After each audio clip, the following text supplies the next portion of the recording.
సమాజానికి, ఆ యొక్క భగవంతునికి నా నమస్సుమాంజలి.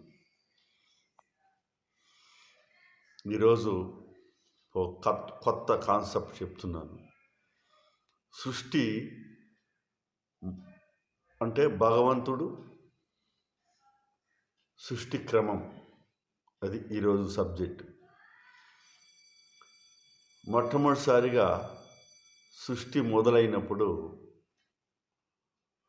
నవగ్రహాలు, పంచభూతాలు, జీవరాశులు, పశువక్షాదులు, వృక్షాలు, సముద్రాలు, నదులు అన్నీ జన్మించడం జరిగింది ఒకేసారిగా భూమిపైన. అదే క్రమంలోనే మానవుడు కూడాను జన్మించినాడు. మానవుల్లో మొట్టమొదటిసారిగా జన్మించింది ఎవరంటే సదాశివుడు, లేదంటే పరమేశ్వరుడు అనొచ్చు.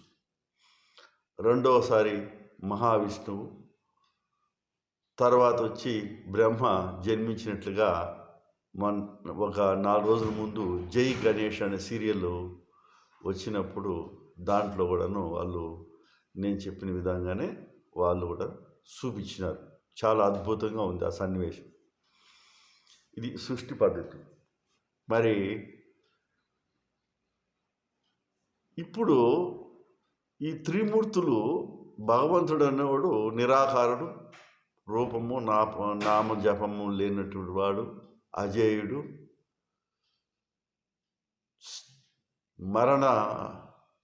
మరణము లేనివాడు, సర్వంతము వ్యాపించి ఉన్నవాడు,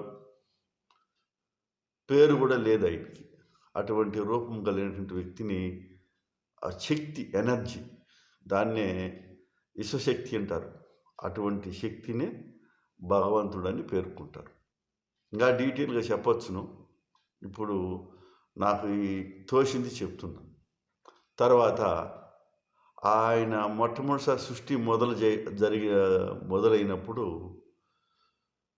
నేను చెప్పినట్లుగానే త్రిమూర్తులు అనేవాళ్ళు సపరేట్గా ఆయన సృష్టించలే.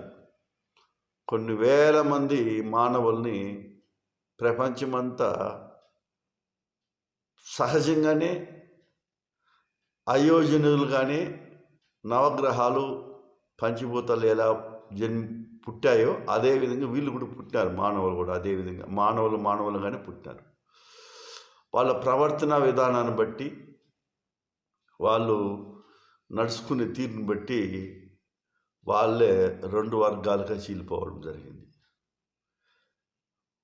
10 మందికి సహాయం చేస్తూ అందరూ బాగుండాలనేటువంటి వాళ్ళని దేవతలు ఉన్నారు. సుఖంగా, ఈజీ మనీ అంటారు ఇంగ్లీష్లో, సుఖంగా ఎవరో సంపాదించిన దాన్ని దోసుకుని తినే వాళ్ళని, అది మానవునికి ప్రవర్తనకు విరుద్ధంగా ఉంటుంది. అటువంటి వాళ్ళని రాక్షసులు అనేసి పేర్కొన్నారు. అంతేగాని రాక్షసుడు అనేవాడు ఎక్కడా లేదు అని చెప్పడం కోరకే రాక్షసుడు, దుర్మార్గుడు అని అనే మాట అనకూడదని మన పురాణాల్లో భగవంతుని సృష్టిలో బలిచక్రవర్తి కథ ఉంది. ఆయన బలి అనే రాక్షసుడు జన్మరీత్యా రాక్షసుడు. అంటే ఆయన సన్మార్గమైన మార్గం తీరులోనే ప్రవర్తించినాడు. ప్రహ్లాద్ కూడా అలాగనే ప్రవర్తించాడు. అంటే వాళ్ళ యొక్క ప్రవర్తించే తీరుని బట్టి వాళ్ళు రాక్షసులుగా పేర్కొన్నారు. వీళ్ళు ఎందుకు రాక్షసులు అన్నారంటే ఈజీ మనీ, ఎవరో సంపాదించిన దాన్ని దోసుకొని తినడం.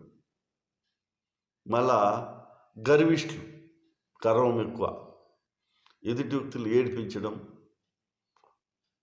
ఆ శాదస్తంగా ప్రవర్తించడం, వాళ్ళు బాధపడుతుంటే వీళ్ళు ఆనందించడం.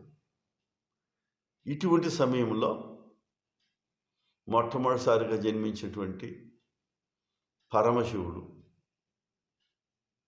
వీళ్ళని ఎదుర్కొంటూ వచ్చినాడు.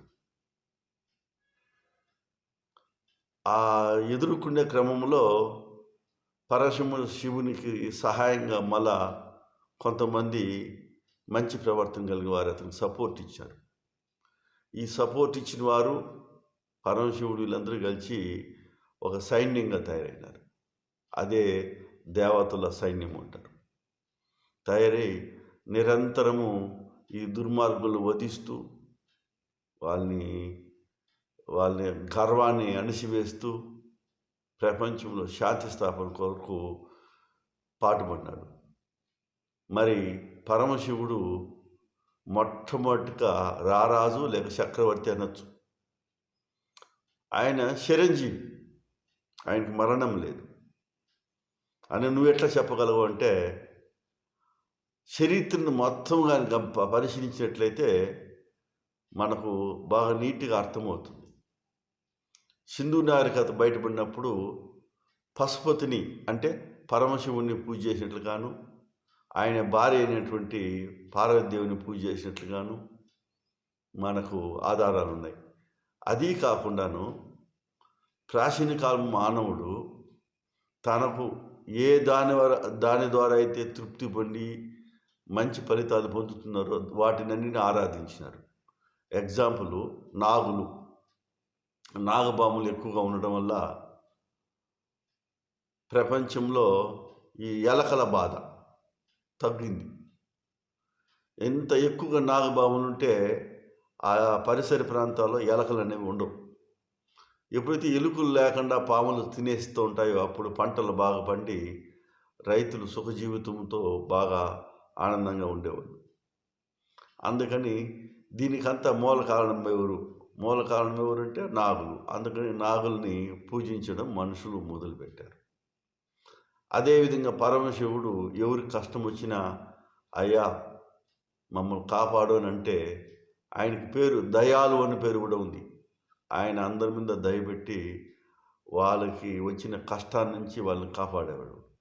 ఆ విధంగా ఆయన శరణొచ్చిన వాళ్ళు ఎవరంటే కన్యాకుమారి నుండి కాశ్మీర్ వరకు ప్రతి ఒక్కరు పరమశివుణ్ణి శరణొచ్చినారు. కాబట్టి ఆయన రారాజుగాను కొంత సైన్యాన్ని చేకూర్చుకొని ఈ దుర్మార్గులందరినీ వధిస్తూ ప్రపంచంలో శాంతి స్థాపన కొరకు, ప్రపంచం అనకూడదు ఎందుకంటే ఆ దేశాల్లో దేవుళ్ళు వేరే, అంటే ఏమిటంటే పరమశివుడు భారతదేశం వరకే పరిమితమైనాడు.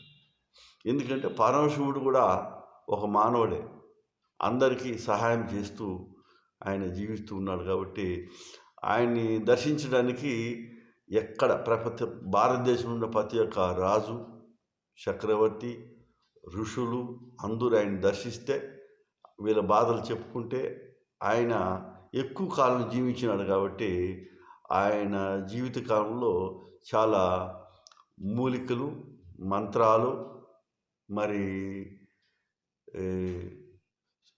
యుద్ధ సమయాల్లో సపోర్ట్ చేయడము, ఆయుధాలు కలిగి ఉండడం అన్నీ ఉన్నాయి. కాబట్టి ఆయన కృపకి ఎవరైతే ప్రార్థనలు అవుతారో వాళ్ళకందరికీ ఆయన తన ఆయుధాలు ఇవ్వడము, మరి మంత్రాలు చెప్పడము, జ్ఞాన ప్రబోధం చేయడము అన్నీ చేసినాడు. అందువల్ల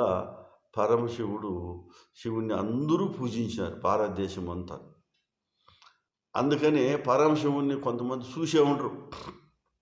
మరి వాళ్ళంతా కూడా శివుణ్ణి పూజించాలంటే ఏం చేయాలంటే ఆయన ఎట్లుంటాడో తెలియదు అనేసి ఒక లింగాకారం అని కూడా అనకూడదు, ఒక రూపం లేని ఒక గుండ్రని రాయిని పెట్టుకొని ఈ రాయే పరమశివుడు అని భావించుకొని పూజ చేసి ఆయన యొక్క కృపకి పాత్రలవుతూ వచ్చినారు.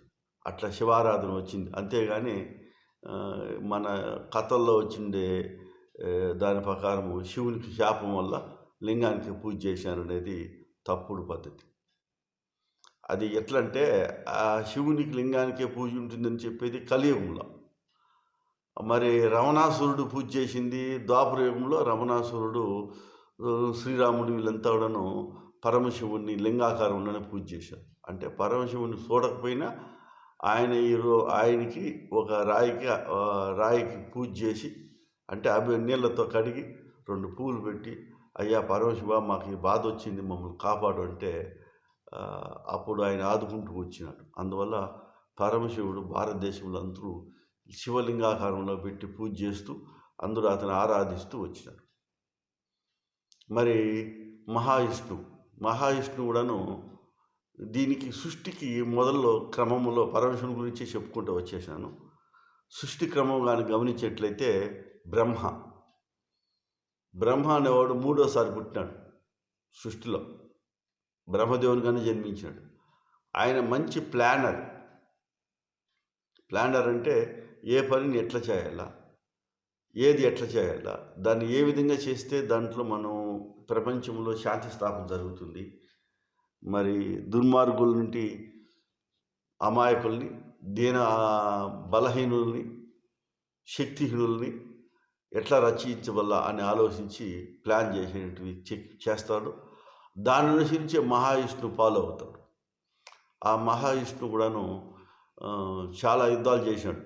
ఈ ప్రపంచంలో శాంతి స్థాపన కొరకు ఎంతోమంది రాక్షసుల్ని మహావిష్ణువు రూపంలోనే యుద్ధాలు చేసినట్లుగా మన హిందూ పురాణాల్లో చెప్పబడింది. ఒక్కోసారి మన ఈశ్వరునికి బోలాశంకరుడని, ఆయన ఎవరైనా కానీ శరణస్వామి అంటే నీకు అభయమిస్తాడని భయపడొద్దని అభయమిచ్చేసేవాడు. మంచి చెడ్డ ఆలోచించుడు. దానివల్ల ఏమిటంటే ఆయనకి బోలాశంకరుడు అని పేరుంది. అయినా కానీ ఈయన ఇచ్చిన వరాల వల్ల మహావిష్ణువు దేశంలో అశాంతి అనేది స్టార్ట్ అవుతుంది. దాని నుంచి రక్షించడానికి మహావిష్ణువు ఈశ్వరునితో కూడా యుద్ధం చేయాల్సిన పరిస్థితులు కూడా కొన్నిసార్లు ఏర్పడినట్లుగా మన పురాణాలు చెప్తున్నాయి. పురాణాలు తప్పుడు కథలు అనడానికి లేదు, అవకాశం లేదు. చాలా వరకు అవి వాస్తవమనే చెప్పాలి. అలా త్రిమూర్తులు అంటే బ్రహ్మ, విష్ణువు, మరి ఈశ్వరుడు, వీళ్ళు ముగ్గురు ప్రపంచాన్ని లో దుర్మార్గాన్ని నశింపజేసి దుర్మార్గాన్ని అరికట్టి ప్రపంచ శాంతి కొరకు ఎన్నో విధాలుగా పాటుపడినారు. ఇలాంటి సమయంలో మరి వీళ్ళ గురించి ఇప్పుడు చెప్పుకోవాల్సిందేమి, ప్రపంచం అందరికీ తెలుసు కదంటే వీళ్ళు అజేయులు. రెండవది అయితే అయోనిజులు. ఏ స్త్రీ గర్భం నుండి వీళ్ళు జన్మించిన వాళ్ళు కారు. అయితే మానవులే, సృష్టిలోనే మొట్టమొదటిసారి జన్మించిన మానవులు కాబట్టి వీళ్ళు ఎక్కువ కాలం జీవించున్నారు. వీళ్ళకి భగవంతుని నుండి వచ్చిన శక్తులే కొంచెం ఎక్కువగా వచ్చినాయి. అందులో చిరంజీవులు కాబట్టి వీళ్ళు ఎంతో అద్భుతమైన తెలివితేటలు, ప్లానింగు, యుద్ధ నైపుణ్యాలు అన్నీ కలిగి ఉన్నారు. కాబట్టి వీళ్ళు చాలా కాలం జీవించినారు. కాబట్టి వీళ్ళని మనం అందరూ ఆరాధిస్తున్నాం.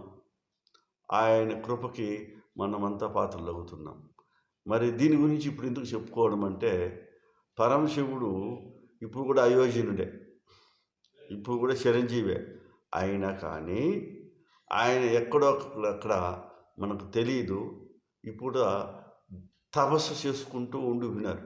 బ్రహ్మదేవుడు కానీ, విష్ణువు కానీ, పరమశివుడు కానీ తపస్సు చేసుకుంటూ వాళ్ళు ఇప్పుడు కూడా చిరంజీవులుగానే, వాళ్ళ మానవ రూపం ఎత్తినప్పటికీ ఇప్పటికీ చిరంజీవిగానే జీవించి ఉండారు.